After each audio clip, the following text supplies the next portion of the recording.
الراجل ابو سيد ده يا اختي لا يعجبه العجب ولا الصيام في رجب. الراجل يا حبيبتي الشهر اللي فات لاني نزلت جبت خزين البيت بتاع الشهر كله، قام قال لي والله يا بنبع عين العقل، الست العاقله هي اللي بتجيب خزينها من اول الشهر في حدود ميزانيتها، وبالشكل ده ما تشيلش هم حاجه ابدا طول الشهر.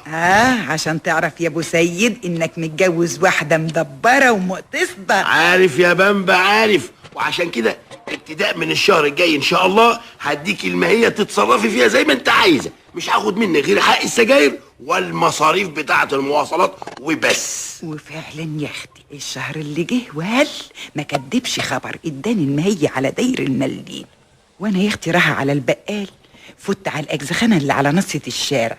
ما انت عارفان دلوقتي خلاص ما بقتش استعقد في الوصفات البلدي، وبقيت اعرف قيمه الادويه والدكاتره بعد ما سمعت يا اختي كلامهم وخفيت من الوجع اللي كان بيجيني.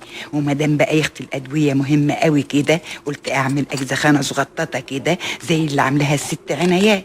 واول يا اختي ما دخلت على الاجزه قال لي اهلا وسهلا خالتي بامبا، اتفضلي. اهلا بيك يا اخويا. بقول ايه يسترك اديني شريط اسبرين. حاضر اتفضلي. وده ايه ده يا اخويا اللي في العلبه اللي هناك دي؟ دي فيتامينات مقويه يا خالتي بامبا. مقويه؟ خلاص. بقول ايه هات لي منها 5.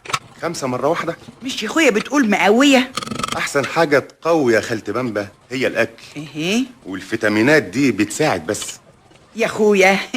هو انا عاد فيا حيل اكل ولا امضغ؟ هات الله. وده ايه اللي في الصفيحه دي؟ ده دواء للصراصير. صراصير؟ لا يا اخويا بلاش منه، هو احنا هنقوي الصراصير كمان؟ بقول ايه امال الدواء اللي هناك ده اللي عرف؟ ايوه واللي جنبه كمان. ده عشان الكبد وده عشان القلب. كده طيب يا اخويا هات لي من كل واحد 2 على الماشي كده. بس ده كتير يا خالتي بامبا. خير ربنا كتير برضو يا اخويا. شوف لي كمان وحياة عينك كده